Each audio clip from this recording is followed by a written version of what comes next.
Hello everyone, কি খবর সকলের? আশা করছি তোমরা সকলে খুব ভালো আছো, সুস্থ আছো। জিএসটি ইন্সপেক্টর হতে চাও? চাও কি জিএসটি ইন্সপেক্টর হতে? কিচ্ছু লাগবে না, ফর্ম ফিল আপ চলছে, ফর্ম ফিল আপ করে নাও। একদমই তাই, ঠান্ডা মাথায় বসো, ফর্ম ফিল আপ করে নাও। ঠিক আছে, কিচ্ছু লাগবে না তোমাকে। তুমি জাস্ট যদি তুমি গ্র্যাজুয়েট হয়ে থাকো, আবেদন করে দিও। তোমার যে মাথার মধ্যে প্রশ্ন আসছে গ্র্যাজুয়েটের নাম্বার লাগবে কিনা, হ্যান ত্যান, এই কিচ্ছু না। গ্র্যাজুয়েশন পাস করেছো তো? গ্র্যাজুয়েশন পাস করেছো, ফর্ম ফিল আপ করে নিও, কারণ ফর্ম ফিল আপ চলছে। 9 জুন থেকে স্টার্ট হয়েছে, এর লাস্ট ডেট হচ্ছে 4 জুলাই। 4 জুলাই।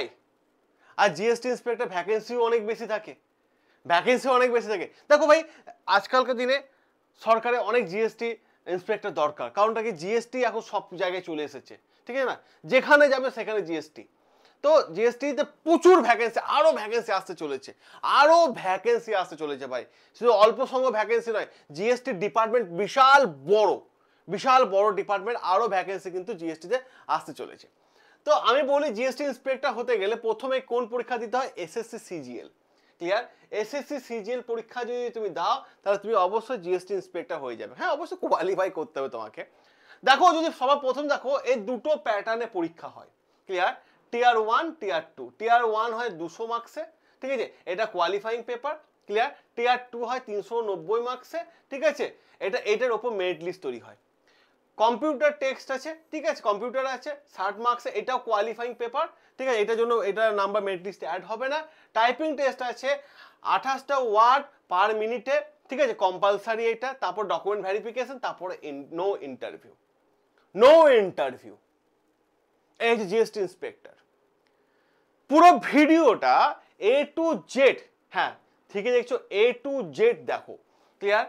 আমি তোমাদের বিষয়টা বোঝানোর চেষ্টা করছি। দেখো খুব ভালোভাবে, যদি তুমি জিএসটি ইন্সপেক্টর হও, তোমার প্রমোশন কোথায় কোথায় কিভাবে হতে পারে।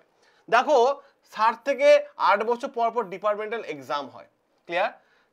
তা না হলেও তুমি ডাইরেক্টও পেয়ে যেতে পারো, ঠিক আছে, প্রমোশন পেপে। তো দেখো এখানে ডিপার্টমেন্ট এক্সাম হয় 2 থেকে 3 বছর পর পর, এটা প্রমোশন, ঠিক আছে। সবার প্রথমে তুমি যাবে সুপারিনটেন্ডেন্টে, তার 7 থেকে 8 বছর পর তুমি পাবে অ্যাসিস্ট্যান্ট কমিশনারে, তার 7 থেকে 8 বছর পর তুমি পাবে ডেপুটি কমিশনারে। ক্লিয়ার? তার 7 থেকে 8 বছর পর পাবে জয়েন্ট কমিশনারে, তার 7 থেকে 8 বছর পর পাবে কমিশনার। কোন লেভেলে চলে গেল দেখছো? কোন লেভেলে চলে গেল? মানে সুপারিনটেন্ডেন্ট থেকে কমিশনার লেভেলে চলে গেছে, কমিশনার লেভেলে চলে যাচ্ছে। এইটা কারণ আমি এটা বলি তোমাদের, জিএসটি ইন্সপেক্টরের না, এর প্রমোশনাল গ্রোথটা খুব হাই লেভেলে চলে যায়, খুবই হাই লেভেলে চলে যায়, এবং সময় লাগে 7 থেকে 8 বছর পর পর, বাট প্রমোশনাল লেভেল খুব হাই লেভেলে, এবং এদের স্যালারিও প্রচুর। কারণ আমি তোমাকে যে বলি, ঠিক আছে, যে প্রথমে জয়েনিং করে তুমি পাবে অ্যারাউন্ড 67,000, ঠিক আছে, 1000। তারপরে 8 পে কমিশন চলে আসলে এটা 70,000 হয়ে যাবে, এটাই 70,000 হয়ে যাবে। তারপর তো প্রমোশন আছেই, আর এই কমিশনার তো বলোই না ভাই, প্রচুর টাকা, ঠিক আছে। এরপরে দেখো ভ্যাকেন্সি, দেখো খুব ভালো হয়। দেখো 2017-18 সালে ভ্যাকেন্সি ছিল 855, 18-19-এ ভ্যাকেন্সি ছিল 729, 2019-20-তে ভ্যাকেন্সি আছে 2244, ঠিক আছে, 2020-21-এ ভ্যাকেন্সি ছিল 1216, 2021-22-এ ভ্যাকেন্সি ছিল 814, 2023-এ ভ্যাকেন্সি ছিল 2389, আর 2025-এ এর ভ্যাকেন্সি আসতে চলেছে প্রায় 26,000 প্লাস ভ্যাকেন্সি আসতে চলেছে, ঠিক আছে, 26,000 প্লাস জিএসটি ইন্সপেক্টর। ক্লিয়ার? এবার দেখো যে বিষয়টা আমরা দেখবো, তোমাকে ভাই টিয়ার 1-এ পড়াশোনা করতে হবে। কি টিয়ার 1-এ পড়াশোনা করতে হবে? জিআই পড়তে হবে, জেনারেল অ্যাওয়ারনেস, ম্যাথ আর ইংলিশ। জিআই থাকবে 25টা কোশ্চেন, 2 মার্কস করে, 50টা মার্কস। জেনারেল অ্যাওয়ারনেসে থাকবে দুটো করে কোশ্চেন, 50টা মার্কস। ম্যাথে থাকবে দুটো করে মার্কস, 25 × 2 50টা মার্কস। আর ইংলিশ থাকবে 25টা কোশ্চেন, দুটো করে মার্কস, 50টা মার্কস। টোটাল 100 কোশ্চেন দিয়ে দেবে 200 মার্কসে দিয়ে দেবে, ঠিক আছে, এবং 60 মিনিটে তোমার পরীক্ষা। স্যার, এটা জাস্ট কোয়ালিফাইং পেপার, ঠিক আছে, কোয়ালিফাই করতে হবে। আসল খেলা তো মানে টিয়ার 2-এ, ঠিক আছে। এবার দেখো, তুমি এই পরীক্ষা বসতে গেলে তোমার বয়স হতে হবে 18 থেকে 30, বয়সের ছাড় আছে, অবশ্যই আছে।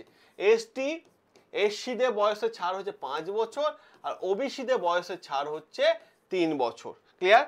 অ্যাটেম্প যেমন ইউপিএসসি সিভিল সার্ভিস পরীক্ষা যেমন অ্যাটেম্প কাউন্ট হয়, ঠিক আছে, এর কোনো অ্যাটেম্প কাউন্ট হয় না। কোয়ালিফিকেশন ব্যাচেলার ডিগ্রি হলেই হবে, ন্যাশনালিটি ইন্ডিয়ান হতে হবে। ক্লিয়ার? এবার দেখো পরে যে বিষয়, এবার দেখো ফিজিক্যাল স্ট্যান্ডার্ড টেস্ট, ঠিক আছে, দেখে রাখো ছেলেদের জন্য হাইট হতে হবে 157 সেন্টিমিটার, চেস্ট হতে হবে 81 সেন্টিমিটার, ঠিক আছে। আচ্ছা, ওয়াকিং হতে হবে 1.6 কিলোমিটার ইন 15 মিনিটে, আর সাইকেলিং করতে হবে 8 কিলোমিটার ইন 30 মিনিটে। আর মেয়েদের জন্য দেখো হাইট হাইট আচ্ছা হাইট নেই, আচ্ছা সরি, হাইট হতে হবে তোমাকে 152 সেন্টিমিটার, ওয়েট হতে হবে 48 কেজি, ঠিক আছে। ওয়াকিং করতে হবে 1 কিলোমিটার ইন 20 মিনিটে, আর সাইকেলিং করতে হবে 3 কিলোমিটার ইন 20 মিনিটে, ঠিক আছে। পুরো বিষয়টা দেখে নিলে।